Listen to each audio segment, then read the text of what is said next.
All right, calm down, peanut gallery.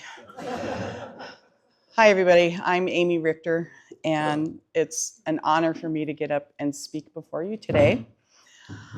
As I'm sure many of you know, I am the mother of Joseph Richter, and yes, we are related to all of the Richters. It's a blessing and a curse. Just kidding. I'm going to give you kind of a different perspective of what it's like for me to be a mom of a seminarian.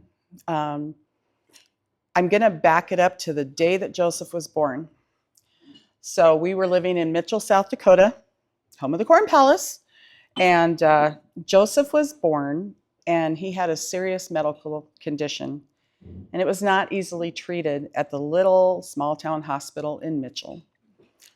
It was decided that Joseph would be life flighted to Sioux Falls, to the hospital that had a NICU. Luke would have to follow in the car as there was not room in the helicopter. And my doctor did not release me because I had just had a cesarean. I had to stay back for 5 days. So you moms probably know that that was excruciating. But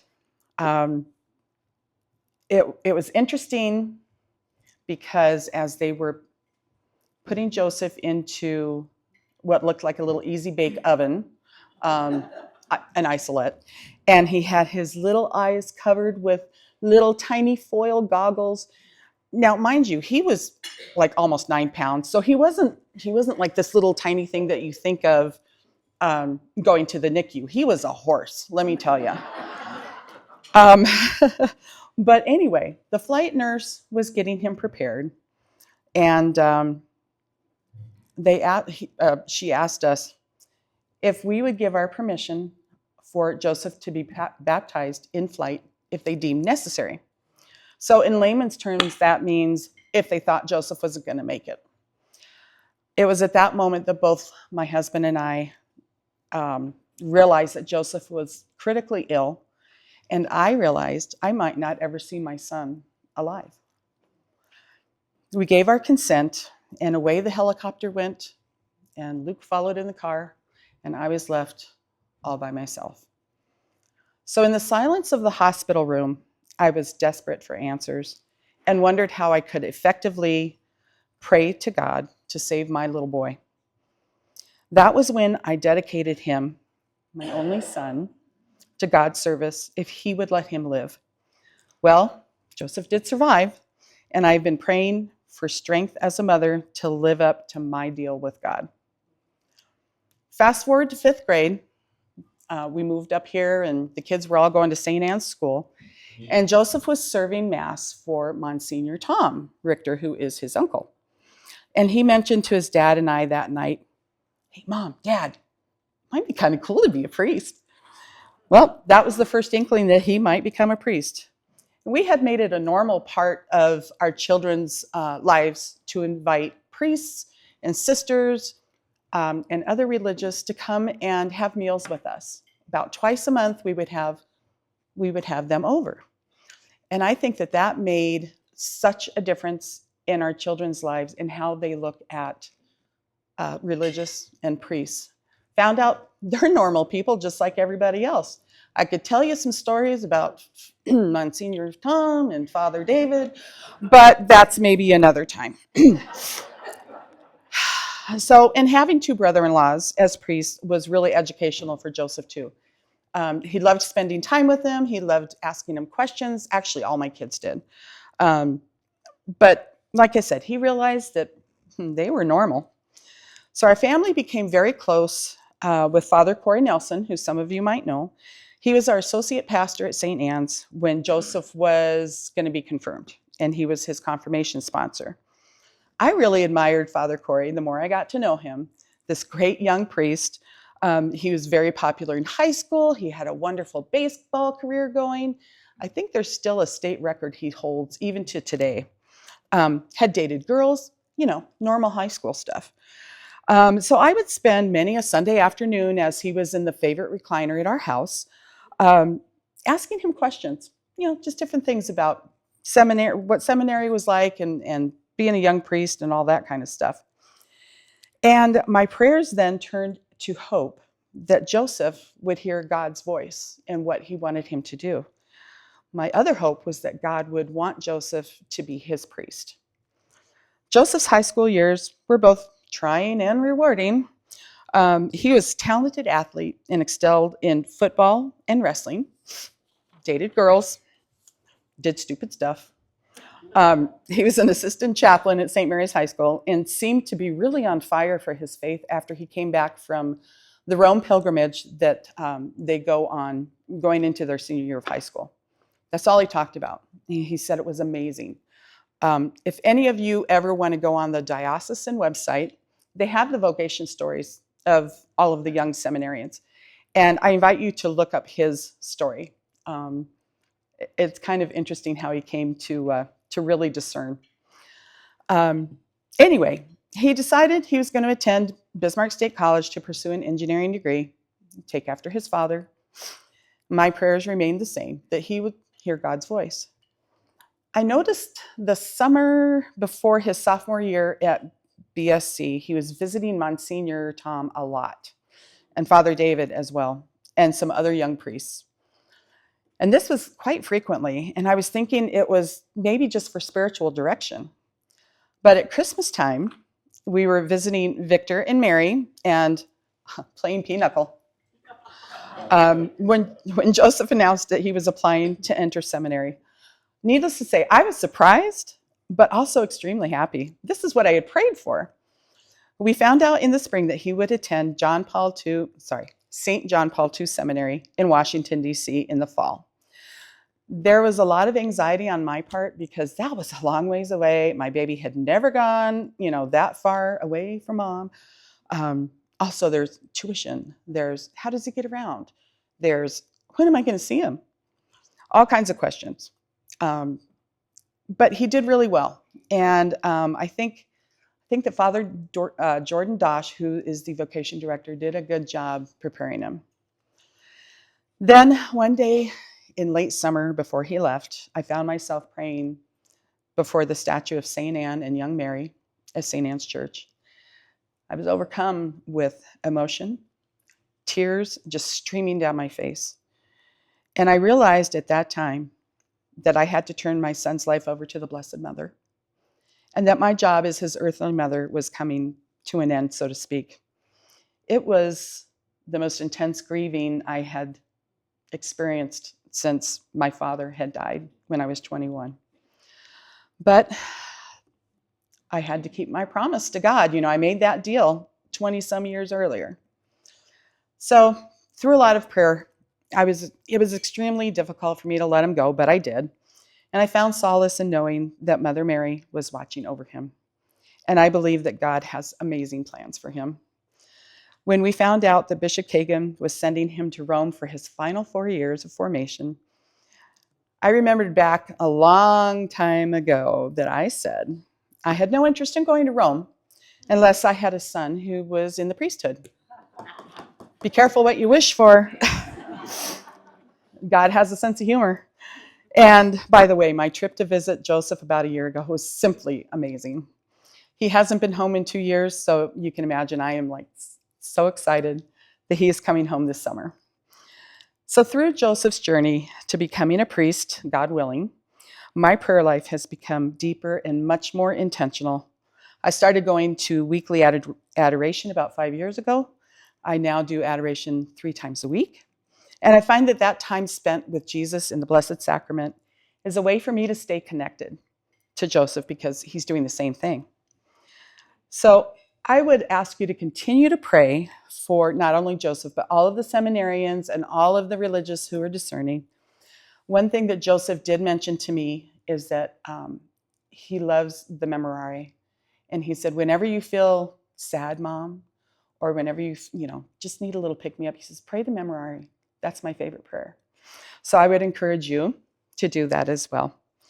The evil one is constantly bombarding these young people with temptation.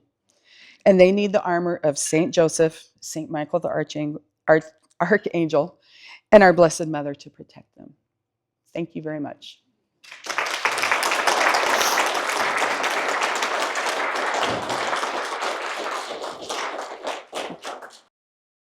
Okay, and I'm Donna Hartze. There we go. Damien Hartze's mom. And so my son went to seminary just this past fall. So I'm a new seminarian mom, and so I'll just give a little bit of Damien and our family's story. So Damien and my son Diego, who's my oldest, both started school at Shiloh. And so at that time, we were devout Catholics, but they didn't know if they'd be able to take our kids into the school system. It was a little different than it is now. And so both my boys started at Shiloh. And so they got a good foundation in, studying scripture and things like that. But after they'd been in the school for a few years, Monsignor Richter became my spiritual director. And he insisted. He's like, you'll move your kids now. So we moved our kids. Diego went to the middle school, and my youngest went to Cathedral. And so that first year, he was in 5th grade at Cathedral, and they had a All Saints Day, and so you had to come dressed as as a saint. And so Damien was named after Saint Malakoi from Hawaii, and so he came dressed as a priest, and that was one of my first really indications. He looked so good in that, and he did. He just looked like it fit him very well, and I had dedicated both my sons to the priesthood if that was what God wanted for them, and. As he moved into junior high, he's very conscientious. So he's very devoted to his friends. And anytime anybody would get into maybe something they shouldn't be doing, or struggling through some depression or crisis or anything like that, he would fast for them.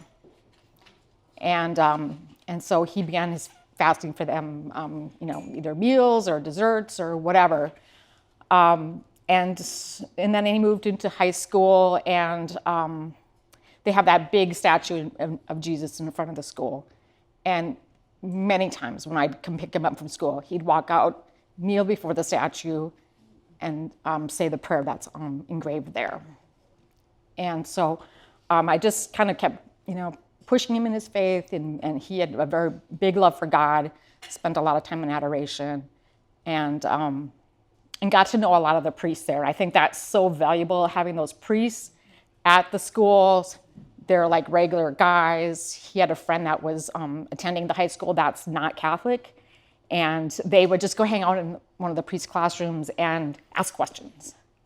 And that's how he got to really know, this is maybe something I could think about doing. I know he said there were some talks that they'd given on vocation days, and he really started to see himself a little bit more in that role. He's really good at jazz saxophone, and so his other passion and desire was to become a professional jazz saxophonist. And so when it got to that time where he needed to decide whether he was going to go to the seminary or do I pursue this other passion, we kind of talked about it, and I said, right now your skills are as good as they're going to be for saxophone. I mean, if you go off and do something else and you come back and think you're going to go back in this profession, it's going to be harder to pick up. And so maybe going to University of Mary that first year and looking at trying it, but you could be with other priests and people that are passionate about their faith. Maybe that'd be a good way to start. So he moved out to University of Mary, and he lived in the campus, and then did that first semester and was growing in his faith, talking with a lot of priests, but yet at the same time pursuing his passion with music. But once they started going out and doing gigs and things like that, he just was like, this isn't the life I want to live. I want to go to seminary. And that's where he made that decision for him. As a parent, I think you have to kind of release your child to whatever.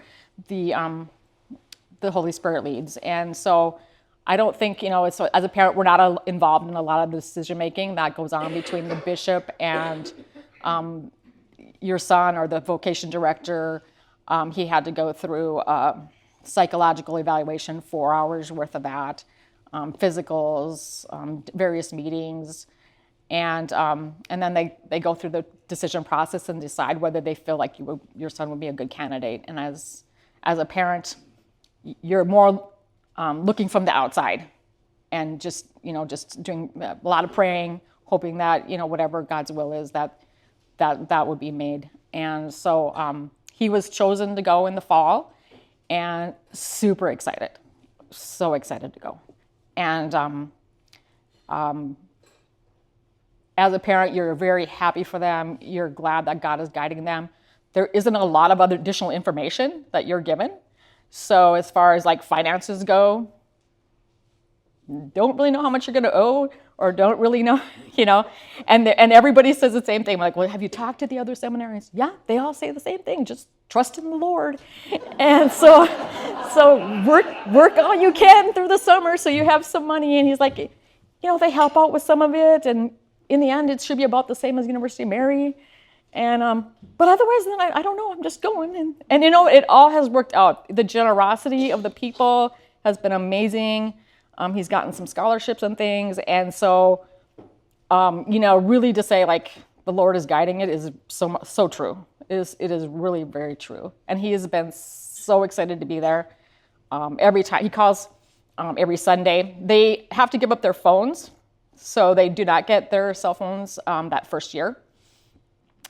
So they get a flip phone for calling home on Sundays, and any communication would be through email. So you are allowed to email them, but nothing as far as like texting goes or anything. So for me, it was fine. I just switched from one thing to another. But for my spouse, very difficult, very, very hard. He just likes to have that assurance that he's going to be able to communicate if something goes wrong or something happens. We want to know if you're safe or whatever. And that's pretty much gone. It's like being in the military. You're off at your duties and you don't get to call home all the time. And so, but he's adjusted well, and he's gotten to see many things, and he gets to help out at nursing homes and help out with masses and different things. So he's very excited about that, but also excited to be coming home for the summer too. So, but I think, he overall just is so grateful for all of you and for all of the prayers, and as much as he loves it, he loves the people here too. So he's excited to be home too. So we appreciate any prayers that you have and you want to offer. It's challenging for people in different ways and different stages, and I'm sure for me, he and I spend a lot of time in prayer, and we went to mass a lot and that kind of thing. So I have that connection, but I'm sure I'll go through my own things, depending on where he's at and that kind of thing too. So. Again, we appreciate it, and we thank you so much for all that you do for our parishes, and thank you very much.